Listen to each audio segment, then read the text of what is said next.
Thanks for the great talk. I'm glad you addressed this to the young people.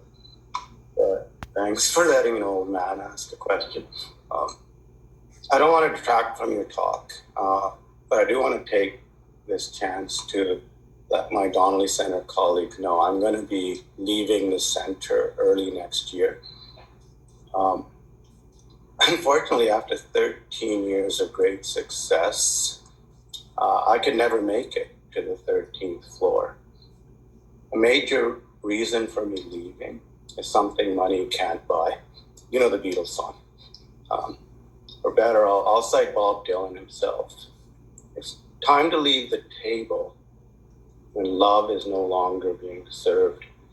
And this is a question for you and the Canadian research ecosystem in general. With a long preamble, that's just how I work. But I promise there's a question at the end. When I came to the Donnelly Center in 2008, I literally used James Brown as my mission statement. And I quote the man himself. I don't want nobody to give me nothing. Open up the door. I'll get it myself. As the recent external review of the Donnelly Center, which has been not distributed, made clear, we have a major problem. And it's social, but I'll state it in scientific terms. At the Donnelly Center and the university in general, the door remains closed. We are severely challenged by a shortage of X chromosomes and melanin. I have a daughter who's 10, halfway to university, and I never dreamed back in 2008 when I started at the Donnelly Center that I would have to worry whether a bright, committed woman of color has a place in this center. But that's where we are.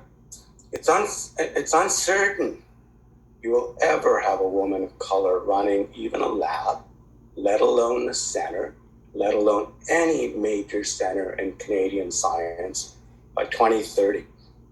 When my daughter needs to decide whether she should jump into this game. So key question, I promised I'd end with a question. When will you open up the door and let the brothers and sisters get some? Or to put it another way, you said the right things. When will you do the right thing? That's my spiel.